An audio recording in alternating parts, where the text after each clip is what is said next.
it is on earth. And if you go to Mozambique, you can also begin to see that there is a problem there, but there is an attempt at hygiene.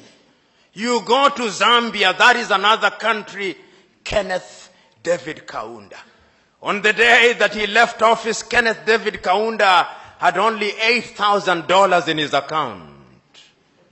If you ask your typical African Tanzanian councillor today, before Magufuli came in, that was pocket change. After 24 years in power, $8,000 only.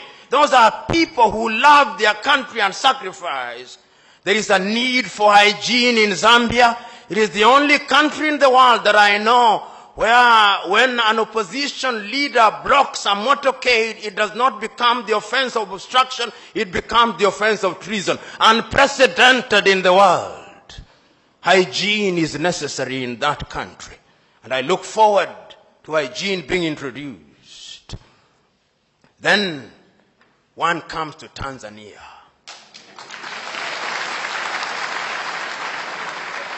You know, Tanzania, when one talks about hygiene, one must start in the 1960s. One must remember the Arusha Declaration and the nobility of the intentions of Mwalimu Julius Kambarage Nyerere. And that is why many of you may not know, but at one time it was suggested that he be made a saint of the Catholic Church. And the reason was very simple. This was a man who had ideas. This was a man who had clarity of thought. This was a man who could see the future almost with the exactitude of a Jewish prophet. This was a man who had the humility, almost like the humility of the carpenter of Nazareth. This was a man who loved his country. He made mistakes, and when he made them, he realized and corrected them. That is his greatness. Is it not Saint Just who said that nobody can rule guiltlessly? This is a man who found 120 plus ethnic groups and welded them into one nation, so that Tanzanians speak with one voice.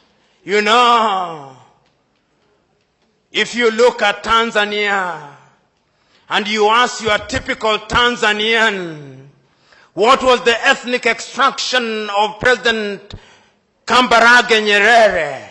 They do not know and they do not care. If you ask Tanzanians what was the ethnic extraction of the second president of Tanzania, Mzee Ali Hassan Mwinyi, the Tanzanians do not know and they do not care because it does not matter.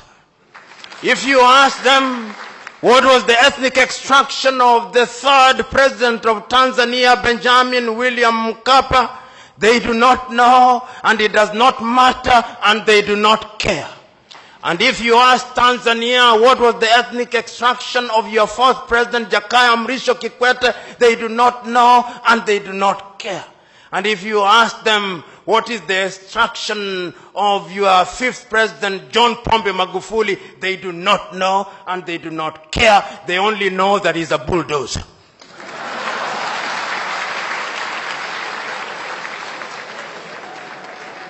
But you go to my country, Kenya, God save my country. God save my country. When you meet your typical Kenyan and you introduce yourself as John, they'll ask for the second name, not that they may know your full names, but that they may identify you with your ethnicity and pigeonhole you accordingly. When you go into that country, which is a great country in prospect, but which is being destroyed by negative ethnicity, you ask them who the first president of Kenya was, they'll tell you it was Jomo Kenyatta and he was Kikuyu, and we care. We want our Kikuyu president.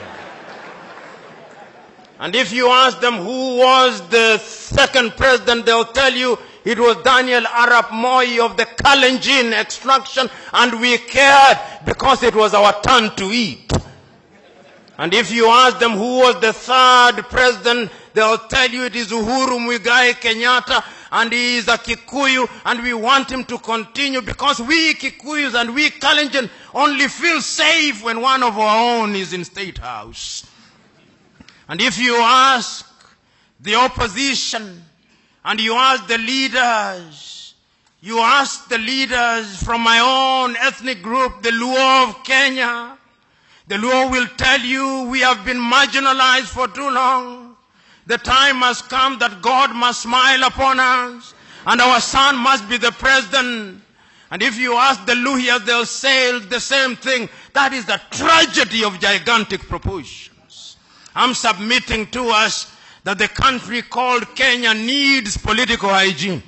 I'm submitting to us that the country called Kenya needs to come to Tanzania here on a benchmarking tour, and that the President of the Republic of Kenya and all our parliamentarians should sit at the State House and be lectured by John Pombe Magufuli on the finer points of governance.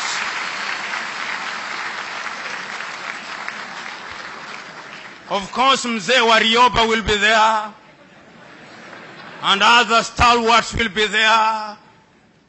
Salim Ahmed Salim will be there. Great Tanzanians will be there. And Nyerere will remind us, katika karne ya 21 tupande basi ya makabila ujinga na upumbavu, because it can destroy a nation. There is need for political hygiene in Kenya. Right now in Nigeria, the Igbos want to secede, and they are being warned by the Yorubas and the Northerners. There is need for political hygiene. But let me also say one of the things that relates to hygiene. Aside from negative ethnicity, there is another thing that has killed Africa and taken away political hygiene: corruption. You know, it would appear that we of the Negroid blood relate very poorly with this thing called money. Money is a useful facility that enables you to do things with ease. But if you allow money to control you and you begin to adore money and you acquire appetite for money, then you are in trouble. And I want to submit to us that Africa is the only continent in the world where upon appointment into political office or upon ascending to the political office, it's as if you have won a lottery ticket to sudden wealth. In Africa, when you are appointed a minister, even the newspapers will say if you are appointed to the Ministry of Finance, he's been appointed to the lucrative Ministry of Finance. If you are appointed to the Ministry of Agriculture or Mining, they say you've been appointed to the lucrative Ministry of Mining.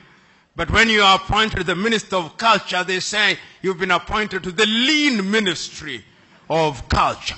In other words, there is a sense in which institutions in Africa appear to believe that he who gets into public office has a license to be a thief. And if you look at many African countries, many African leaders cannot account for their wealth. They have stripped their countries naked. You know, when I look at some of the great leaders of Africa, some who will not be remembered so very fondly by history, I regret. Robert Gabriel Mugabe of Zimbabwe. Nyinyi Waswahili mnasema wali wa kushiba huonekana kwenye sinia. In 1980s, when Mugabe took power, it was said of him that he had the largest number of degrees of any leader in the world, and he had degrees. It was said that he was a passionate revolutionary, and he was a passionate revolutionary. It was said that he had liberated Rhodesia, renamed Zimbabwe into a great country, and for the first 10 years he did a good job. Then something happened. Different commentators have different ways of saying. Some of them say that Sally died and he married Grace and it has never been the same again. I do not know. Some of them said that he became a prisoner of some of his comrades. I do not know. But the only thing that I know is that all the historical dividends he had accumulated have now been squandered. Why? They have been squandered because Robert Gabriel Mugabe now presides over a country where there is 90% unemployment. Robert Gabriel Mugabe now presides over a country which does not have a currency but has a central bank. This is unprecedented in the history of modern civilization. I'm submitting to us that corruption has been at the very heart of the destruction of Africa. That is why we do not have roads. That is why we do not have good hospitals. That is why we cannot feed ourselves in Kenya today. We and Ethiopia, we are importing maize from Mexico. In Liberia, they are importing chicken from Brazil. And in many countries, we cannot even feed ourselves. We do not make our own medicine. Medicine is made as generics in India. We do not even produce our own seeds to plant our fields. They are being made by Syngenta and Monsanto. We do not produce anything because of corruption. But there is a sense in which one can begin to see some hygiene.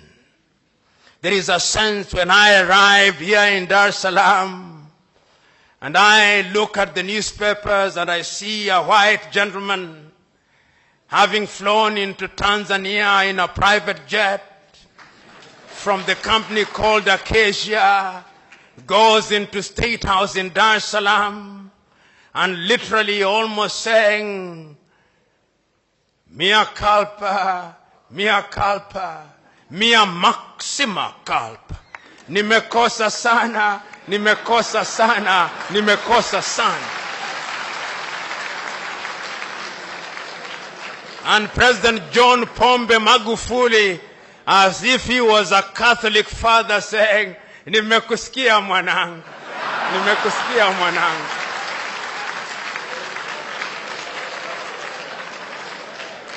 Tutakuhurumia